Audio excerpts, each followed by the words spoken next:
Hello everyone and welcome back to another video. It is again time for another top 5 video.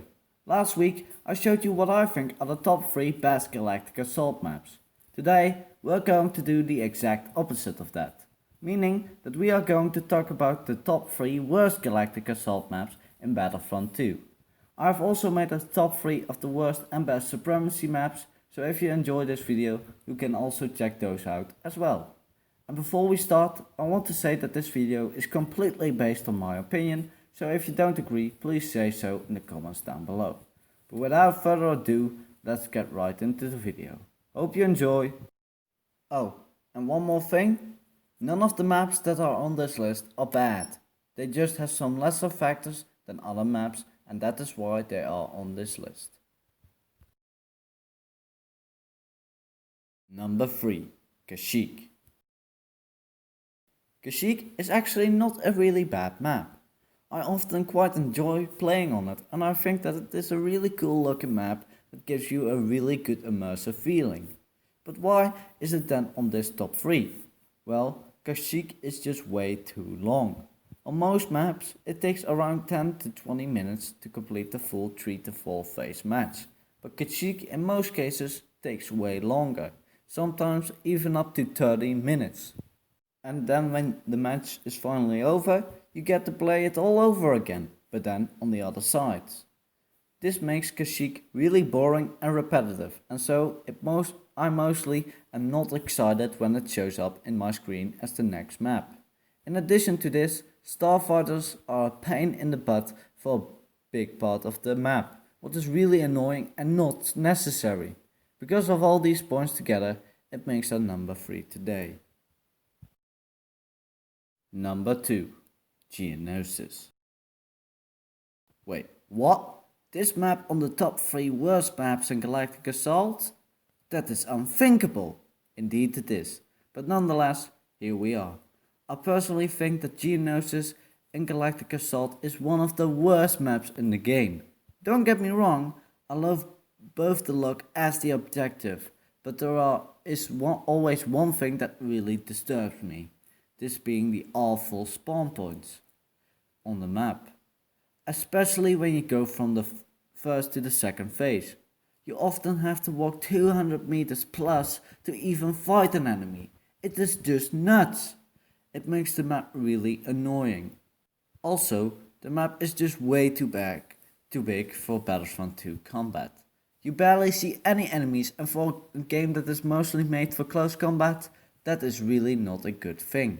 The second and third phase mostly exist out of me trying to find enemies, and when you do eventually find them, they are mostly in big groups, and so you immediately get destroyed.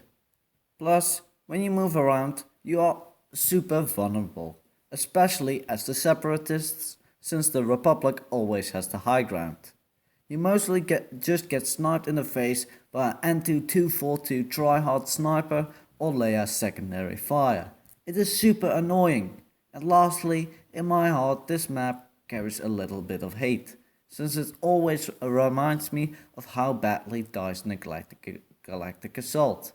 The map can't do anything about this, but it adds up to the score. That is why this map makes our number 2 today. Number 1.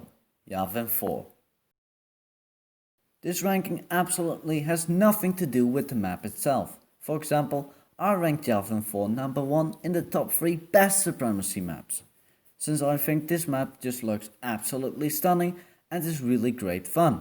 But especially that last thing is not true on the Galactic Assault version of this map, mainly for the Rebel Alliance. This is because ATSTs absolutely dominate on this map. It is just not healthy. I have lost counting on how many different occasions I completely rage quitted on this map because an ATST beat my hero or just killed me 10 times in a row. Especially in super big tryhard matches where you have max level ATSTs making your day an absolute hell. But you can also play as an ATST on the supremacy map. So why is it so bad in Galactic Assault? Well, in Supremacy the combat is not linear, like in Galactic Assault.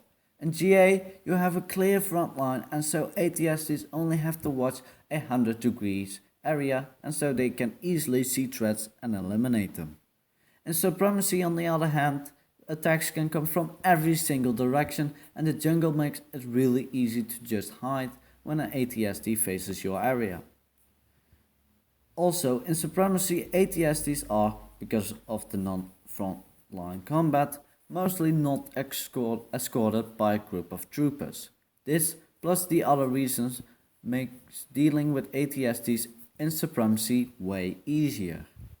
And I also think that the third phase of this map is just not so great, since you have little cover as the rebels, while the Imperials come out of the jungle having lots of cover. And even if there are no annoying ATSTs or heroes, which there are in 99% of the cases, you mostly just get sniped into the face without even knowing where it came from. All these points make this map, to my opinion, the worst Galactic assault map. But this was the video for today. I hope you have enjoyed it, and if you do, please leave a like and subscribe. And I will see you by the next video. Bye!